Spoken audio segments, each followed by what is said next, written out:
الكرام مولاي صل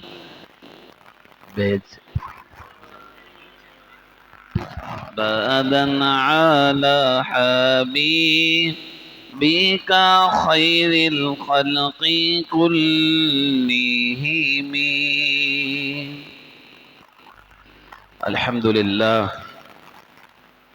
الحمد لله رب العالمين، والصلاة والسلام على رسوله الكريم.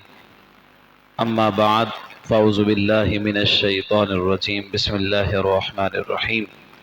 قد جاءكم من الله نور وكتاب مبين. صدق اللہ العظیم.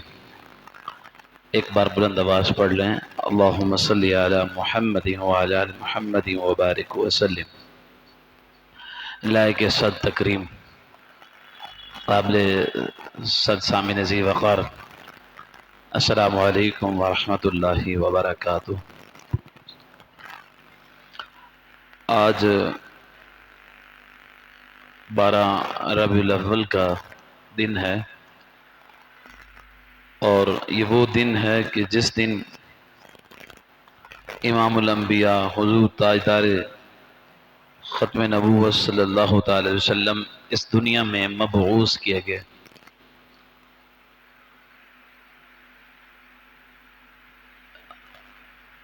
کہ قرآن مجید فرقان حمید میں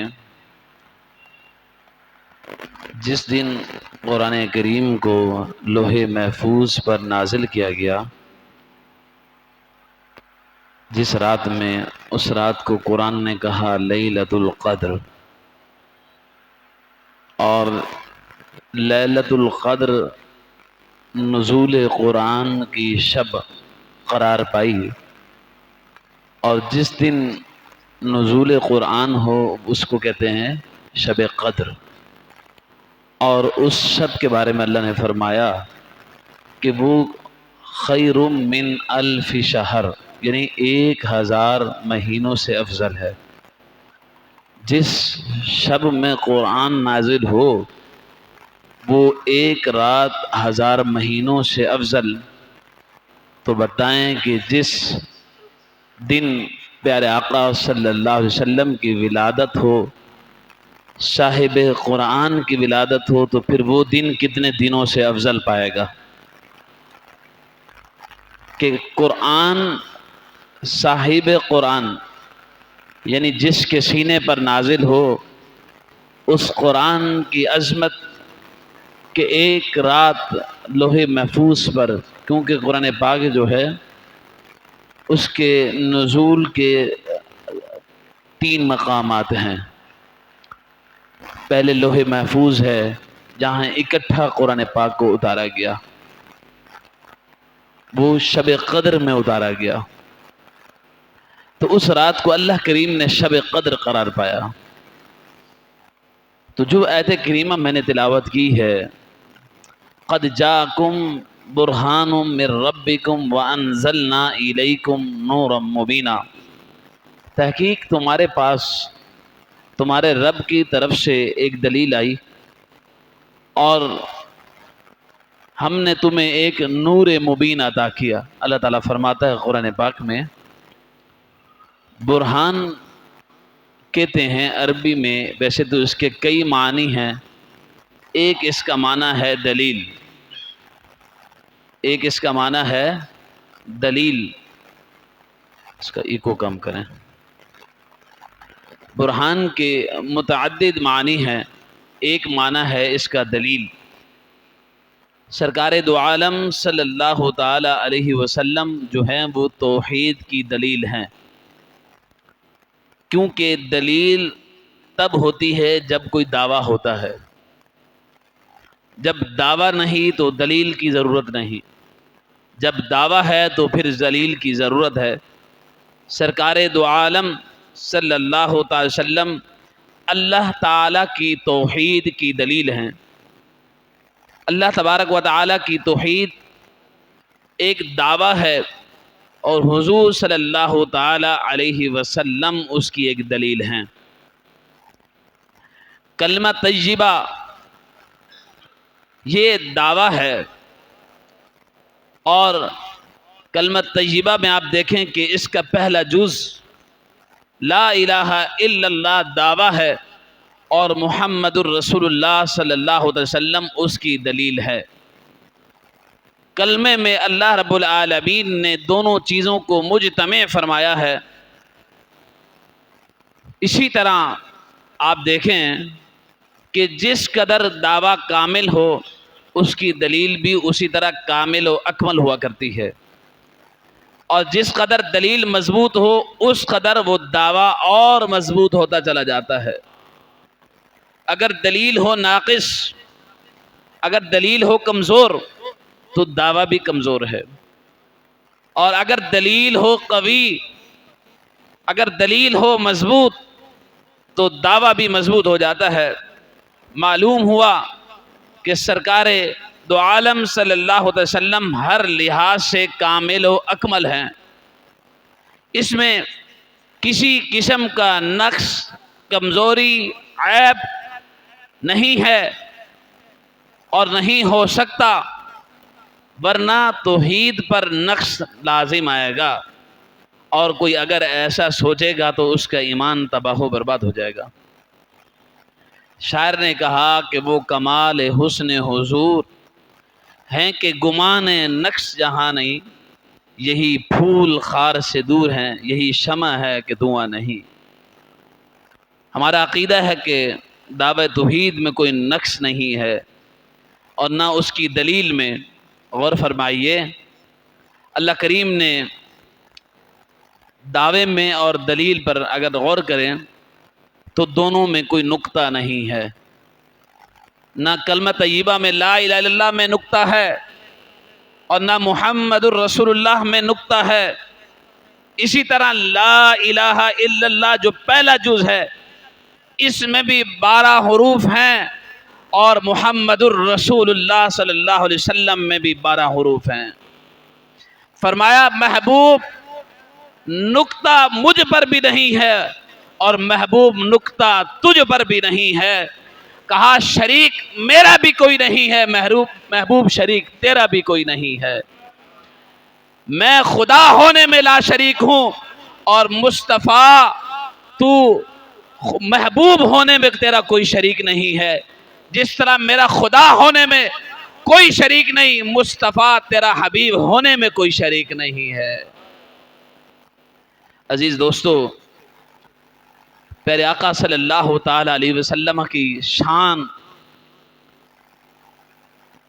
اتنی بلند ہے کہ اللہ تعالیٰ فرماتا ہے جہاں تک میری ربوبیت ہے وہاں تک محبوب تیری رسالت ہے، اور جہاں تک میری خدائی ہے محبوب وہاں تک تیری مصطفائی ہے۔ محترم سامعین، کیا انداز ہے حضور کی شان کا کہ وہ اگر رب العالمین ہے تو یہ رحمت للعالمین ہے، وہ اگر رب الناس ہے تو یہ کافۃ للناس ہیں، اگر وہ خالق کل ہے تو رب العالمین نے انہیں اپنی مخلوق کے لیے مالک کل بنایا ہے، اگر وہ الہ برحق ہے تو یہ رسول برحق ہیں۔ اس کے بعد دوسرا کوئی خدا نہیں ہے، ان کے بعد دوسرا کوئی مصطفیٰ نہیں ہے۔ خدا کے علاوہ کوئی معبود سمجھنے والا کسی اور کو مشرک بن جاتا ہے تو مصطفیٰ کے علاوہ کسی اور کو ماننے والا مومن نہیں رہتا ہے۔ نہ کوئی خدا جیسا ہے نہ کوئی مصطفیٰ جیسا ہے۔ تو کسی شاعر نے کیا خوب کہا تھا کہ ایسا کوئی محبوب نہ ہوگا نہ کہیں ہے، ایسا کوئی محبوب ہوگا نہ کہیں ہے، بیٹھا ہے چٹائی پر مگر عرش نشیں ہے۔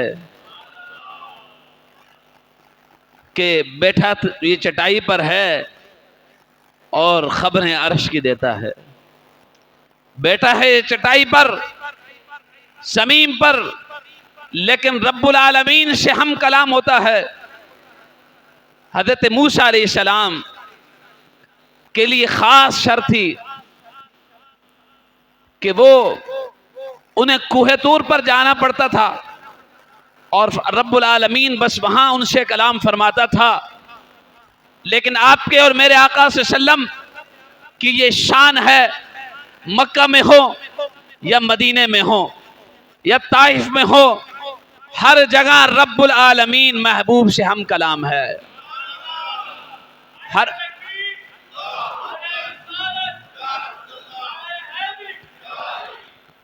محترم سامعین، ویسے تو تخلیق انسانی بھی توحید کی دلیل ہے.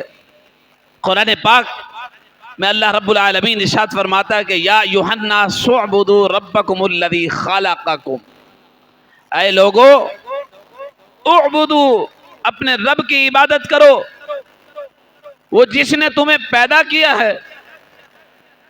اور فرمایا کہ والذین من قبلکم لعلکم تتقون، تمہیں اور تم سے پہلوں کو پیدا کیا ہے.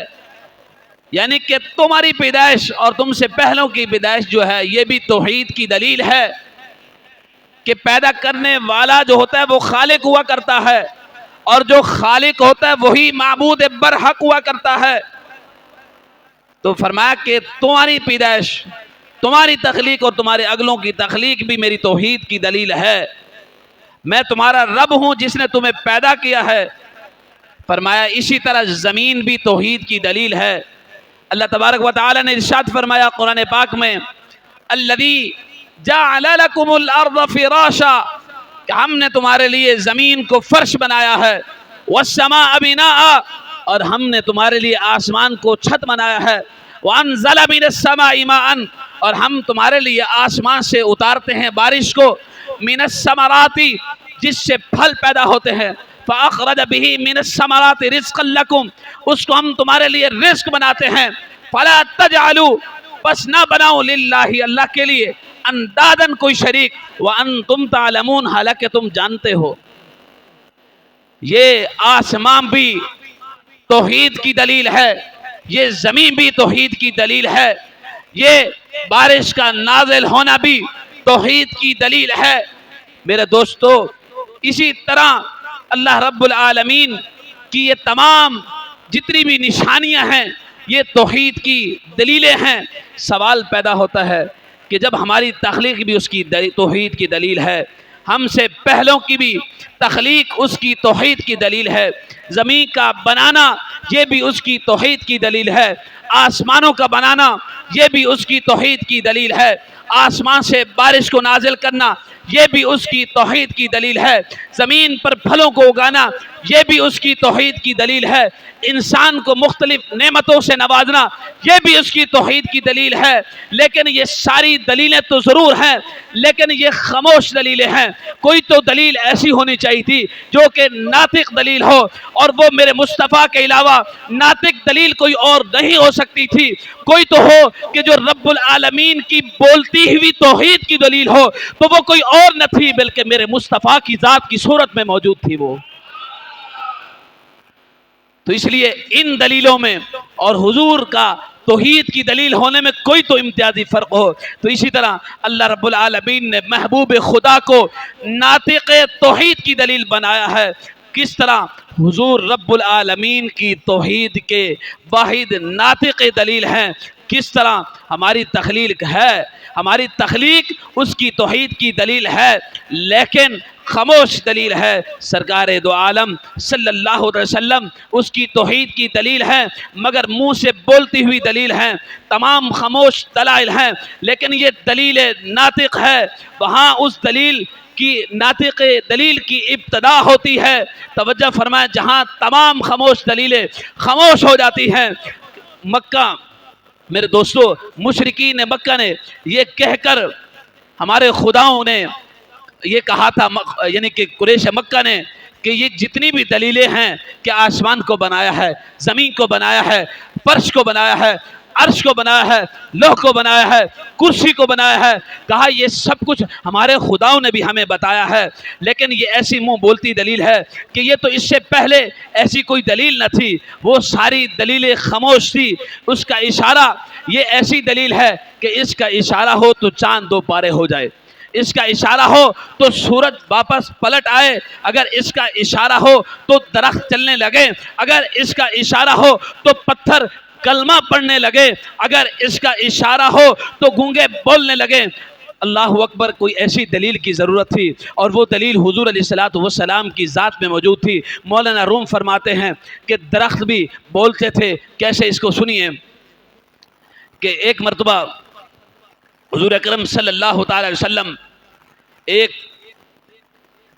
سوکھا ہوا تنا کھجور کا، جس سے آپ کے اور میرے آقا صلی اللہ علیہ وسلم ٹیک مبارک لگایا کرتے تھے، خطبے کے دوران چند دن کے بعد صحابہ کرام نے دیکھا کہ حضور صلی اللہ علیہ وسلم کو مشکل ہوتی ہے، تو آپ کے لیے خاص ممبر کو بنا دیا گیا۔ حضور صلی اللہ علیہ وسلم اس خوش تنے کو ہٹا دیا گیا، حضور نے اس کے ساتھ ٹیک لگایا، اور ادھر محفل شروع ہوئی، اور وہاں کسی کی رونے کی آواز بلند ہوئی ہے، اور یہ روایت بخاری شریف میں موجود ہے۔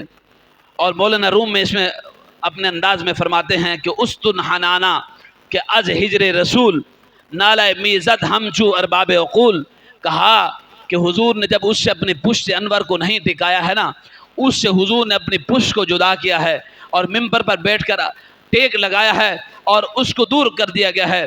اللہ اکبر، ہمارے ہاں کوئی چیز اگر استعمال ہو رہی ہو اور نئی چیز آ جائے تو ہم پرانی چیز کو سائڈ پہ رکھ دیتے ہیں، اس کو بھی اسی طرح ایک کنارے پر رکھ دیا گیا، اور حضور صلی اللہ علیہ وسلم نئے ممبر پر جلوہ فراز ہوئے، اور مجمع لگا ہے، حضور خطبہ ارشاد فرما رہے ہیں، اور اچانک ایک رونے کی آواز نمودار ہوئی ہے، اور صحابہ کرام ایک دوسرے کو حیرت کی نگاہ سے دیکھنے لگے ہیں کہ کون ہے ہم میں کہ جو اس طرح بلند آواز سے رو رہا ہے۔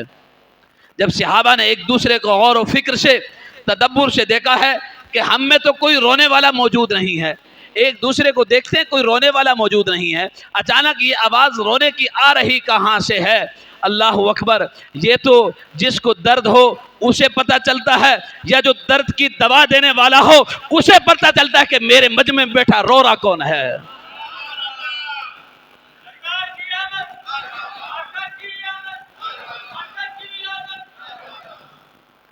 سننے والے رونے کی آواز ایسی تھی، وہ سمجھ رہے تھے یہ کسی انسان کی آواز ہے، کیونکہ مولانا روم فرماتے ہیں کہ استن حنانا از ہجر رسول نالہ میزت ہم چو ارباب عقول، کہا رونے والا اس طرح رو رہا تھا کہ جیسے وہ ارباب عقل ہو، فکر دانش ہو، کہا کہ جیسے کوئی انسانی مجسمہ ہو، کہا کہ رونے والے کی آواز ایسی تھی۔ لیکن جب حضور نے غور و فکر فرمایا ہے، دیکھا ہے کہ وہ رونے والے کی آواز کسی انسان کی نہیں تھی، بلکہ وہ اس تھوکے ہوئے تنے استن حنانا کی آواز تھی۔ اللہ اکبر، حضور اکرم صلی اللہ تعالی علیہ وسلم اٹھے ہیں اور استن حنانا کی طرف بڑھے ہیں، اور اسے مخاطب ہوئے کہ تجھے کس چیز نے رونے پر مجبور کیا ہے؟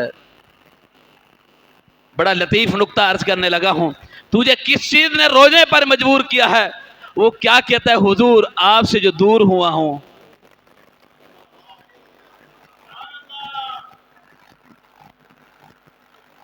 میں جہاں پہنچ چکا ہوں آپ وہاں پہنچے ہی نہیں ابھی تک۔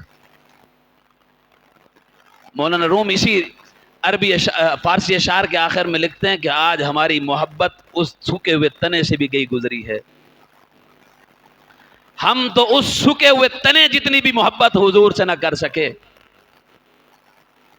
کہا حضور نے اسے سینے سے لگایا ہے، اسے سینے سے لگایا ہے، جو سوکھے ہوئے تنوں کی، جو بے زبان ہو، جن کے اندر زبان نہ ہو، بولنے کا طریقہ نہ ہو، بولنے کا سلیقہ موجود نہ ہو، کوئی ان کی زبان نہ ہو، کوئی ان کا فہم نہ ہو، کوئی ان کی آنکھ نہ ہو، دیکھنے کی صلاحیت نہ ہو، بولنے کی صلاحیت نہ ہو، سننے کی صلاحیت نہ ہو، لیکن عشق رسول کی ایک ایسی تڑپ ہے یارو، عشق رسول کی ایک ایسی لگن ہے کہ اگر درخت بھی حضور کے مجسمے سے مل جایا کرتے ہیں تو انہیں بھی اللہ بولنے کی صلاحیت عطا فرما دیتا ہے۔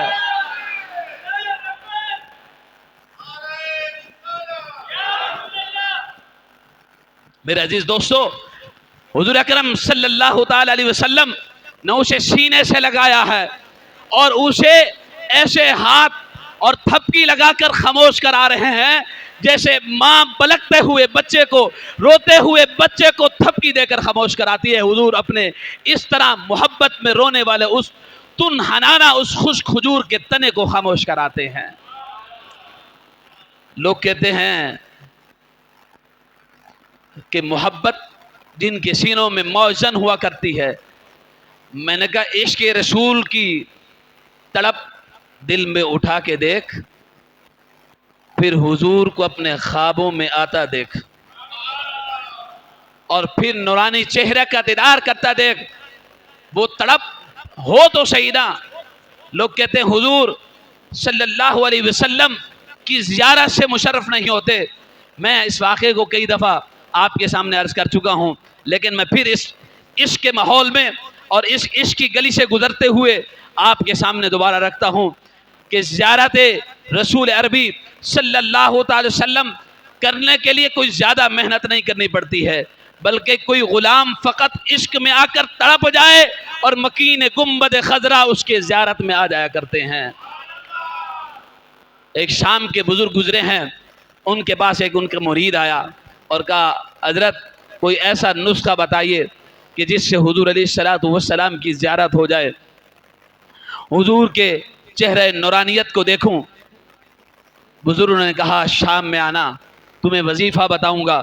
وہ آیا ہے حضور علیہ السلام کے اس عظیم ماننے والے غلام کے پاس، اپنے مرشد کے پاس، کہا حضور آپ نے کہا تھا کہ شام کو آنا، وظیفہ بتاؤں گا۔ وہ وظیفہ تو بتائیے کہ جس سے رسول عربی صلی اللہ علیہ وسلم کی زیارت ہوگی۔ آپ نے کہا پہلے بیٹھ جا۔ آپ نے اس کے سامنے کھانا رکھا ہے، اور کھانا ایسا تھا کہ جس میں نمک جو تھا وہ زیادہ تھا، وہ نمکین کھانا تھا۔ کھانا بھی رکھا ہے، ساتھ میں پانی نہیں رکھا ہے۔ آپ کو پتہ ہے فطرتی اصول ہے کہ جب نمکین چیز کھا لے بندہ تو پیاس بڑی لگتی ہے۔ جب کھانا رکھا ہے، اب مرید نے ادب کی وجہ سے پانی نہیں مانگا ہے، کھانے کو تناول کر لیا ہے، جانے لگا ہے۔ مرشد سے کہا ہے حضرت آپ نے کہا تھا کہ شام میں آنا، وظیفہ رسول عربی صلی اللہ علیہ وسلم کی زیارت کا بتاؤں گا، وہ وظیفہ تو بتاؤ نا۔ انہوں نے کہا یہی تو وظیفہ ہے، سیدھے گھر چلے جاؤ، جا کر بستر پر لیٹ جانا، سو جانا، کوئی کام نہیں کرنا، کوئی چیز نہیں کھانا، کوئی چیز نہیں پینا۔ وہ مرید ادب کو ملحوظ خاطر رکھتے ہوا سیدھا گھر پر پہنچا ہے اور جا کر بستر پر لیٹ گیا ہے، آنکھوں کو بند کیا ہے، سو گیا ہے۔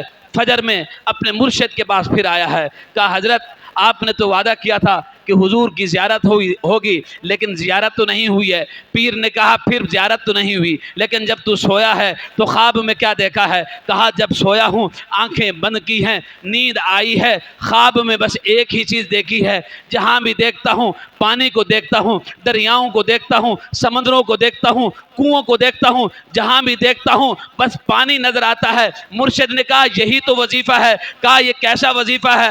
کہا کہ تجھے پیاس سچی لگی تھی، جب پیاس لگی تھی تو سویا ہے، پانی جو ہے وہ تیرے خواب میں آ گیا ہے۔ اگر پانی کی سچی تڑپ ہو تو پانی خواب میں آ سکتا ہے، اگر حضور کی سچی تڑپ ہو تو حضور خواب میں کیسے نہیں آ سکتے؟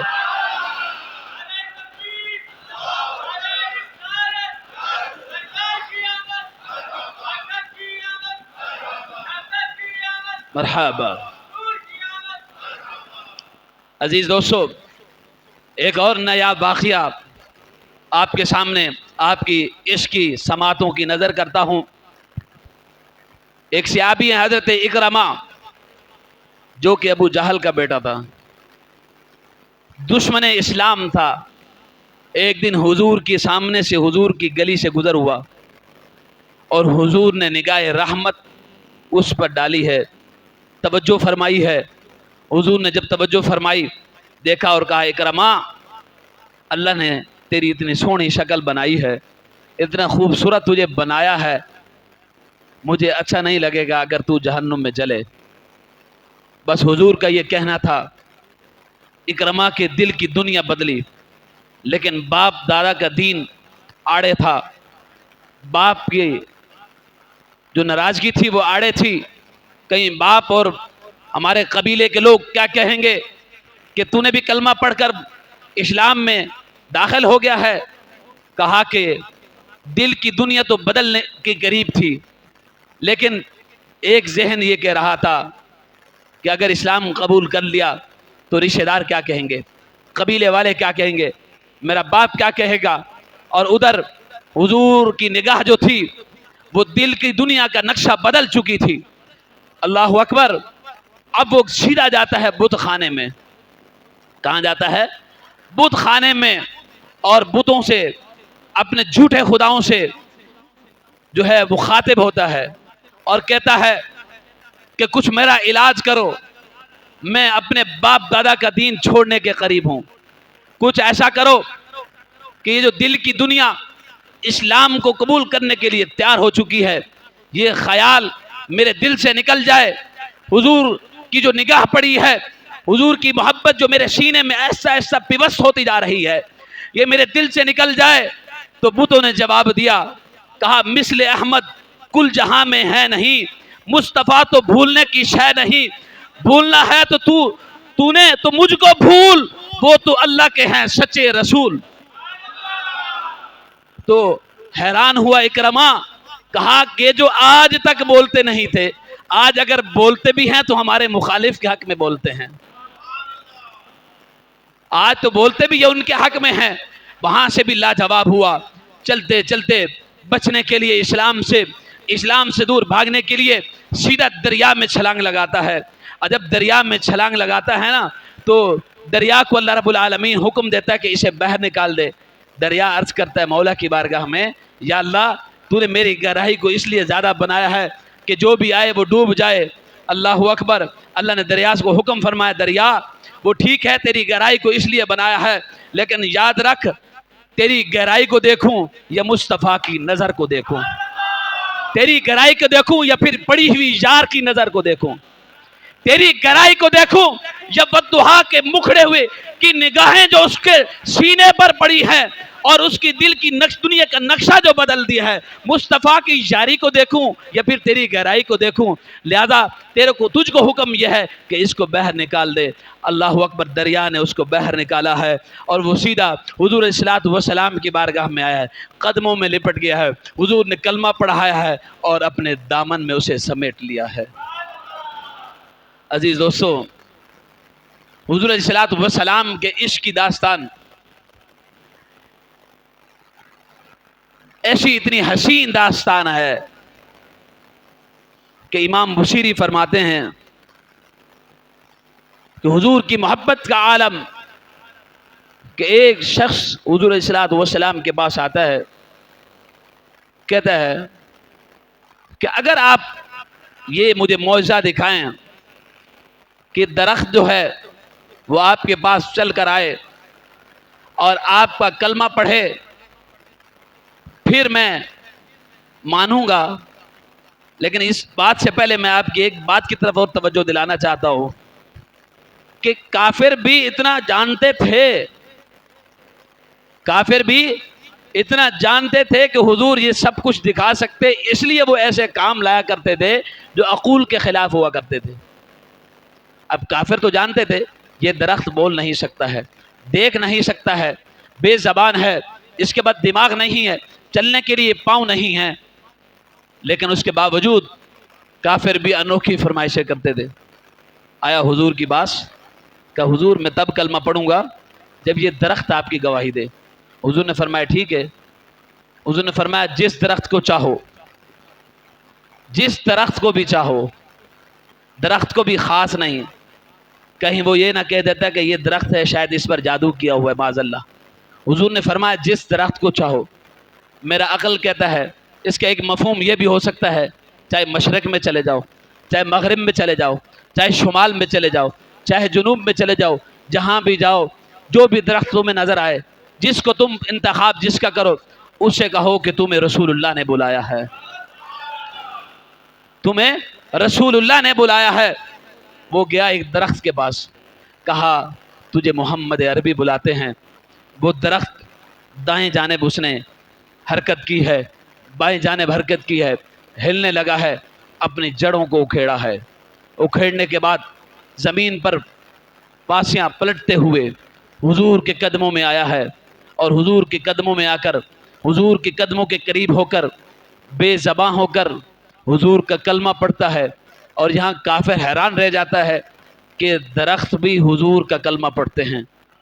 بات یہاں تک ختم. اللہ اکبر.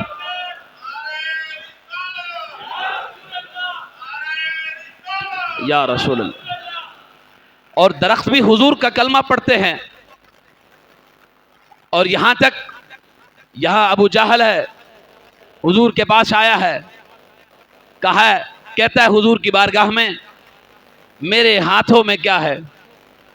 حضور نے فرمایا ابو جہل یہ تو چھوٹی بات ہو جائے گی کہ میں کہوں کہ تیرے ہاتھوں میں کیا ہے.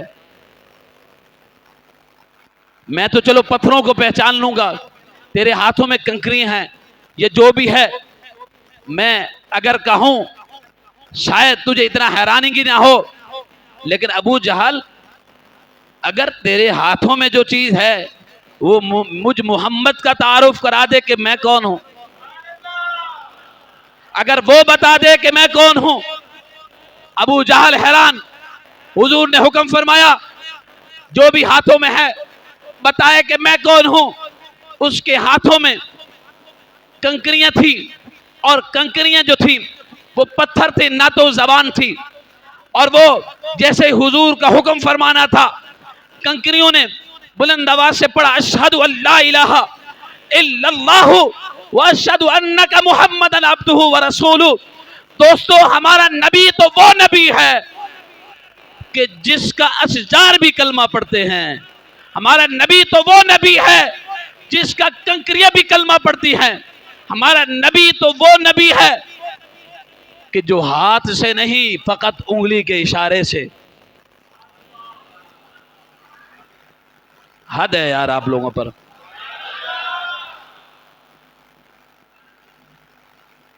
مجھے لگتا ہے کہ اس طرح پھر بیان نہیں کرنا چاہیے.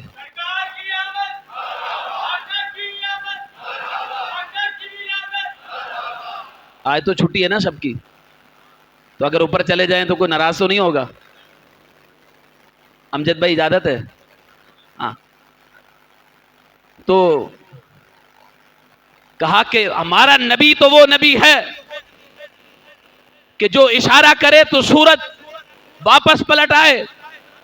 جب اس کی گہرائی میں جاتے ہیں اور مطالعہ کرتے ہیں کہ سورج جب طلوع ہوتا ہے, طلوع ہوتے ہوئے بارگاہ رب العالمین میں سجدہ ریز ہوتا ہے, پھر وہ طلوع ہوتا ہے.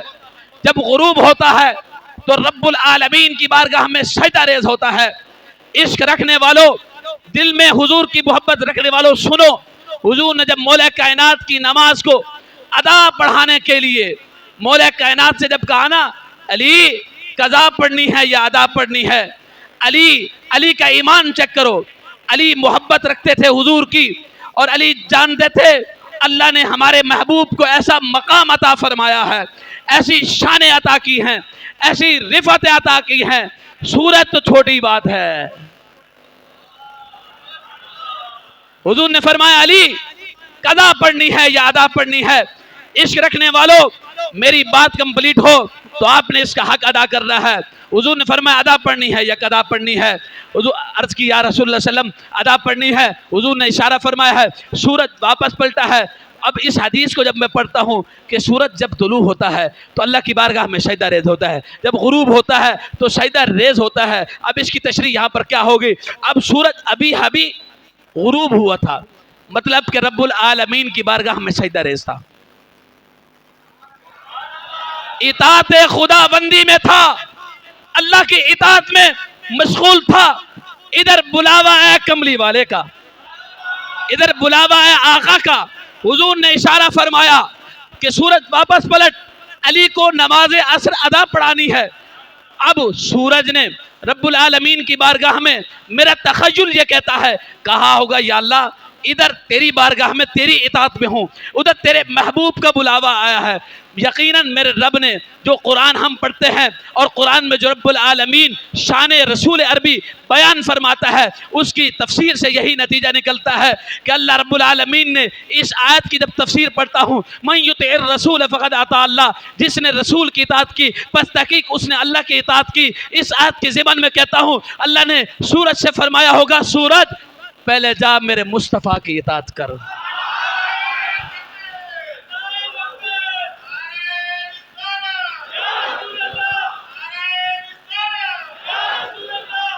آخری واقعہ بس بیان کر کے، اگرچہ وقت اوپر ہو چکا ہے، آخری واقعہ آپ کے سامنے رکھتا ہوں۔ حضور کی شان کیا ہے، قرآن سے ایک اور واقعہ، دوسرا پارہ ہے۔ اللہ رب العالمین کے پیارے حبیب صلی اللہ علیہ وسلم نماز ظہر کے لیے مسجد قبلتین میں نماز ظہر ادا کرنے کے لیے کھڑے ہوئے ہیں۔ ابھی 2 رکعتیں ہوئی ہیں اور 17 مہینوں سے 17 ماہ ہو چکے ہیں نماز کے حکم کو نازل ہوئے۔ 17 ماہ سے مسجد بیت المقدس کی طرف، مسجد اقصی کی طرف نماز مسلمان پڑھ رہے ہیں۔ آج حضور نماز کے لیے، نماز ظہر کے لیے کھڑے ہوئے ہیں۔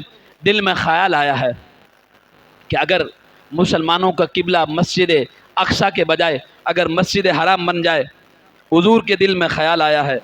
اور حضور نماز قرآن تشریح کیا کر رہا ہے، اور صحابہ کی ایک محبت بھری اور بات یاد آ گئی کہ صحابہ سے حضرت خباب سے کسی نے پوچھا، اے خباب، مغرب میں، عشاء میں اور فجر میں حضور تو بلند آواز سے تلاوت کرتے تھے، تمہیں پتہ چل جاتا تھا؟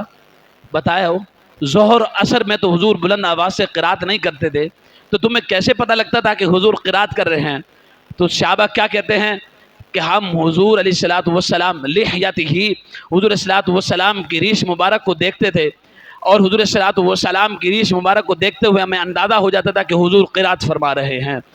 اب میں اس حدیث کی تشریح کے ضمن میں کہتا ہوں، صحابہ نماز بھی اس حال میں پڑھتے تھے گویا کہ زیارت مصطفیٰ بھی ہوتے رہے اور نماز خدا بھی ادا ہوتی رہے۔ ادھر حضور صلی اللہ علیہ وسلم نماز ظہر کے لیے کھڑے ہوئے ہیں، 2 رکعتیں پڑھ لی ہیں۔ خیال آیا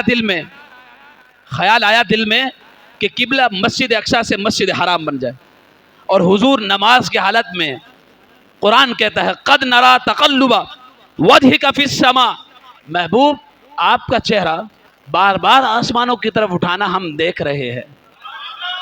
تم آسمان کی طرف نماز میں چہرہ اٹھا کے تو دیکھو، مفتی تمہیں کہے گا نماز تمہاری ختم، فاسد ہو گئی ہے، لیکن یہ محبوب خدا کی نماز ہے۔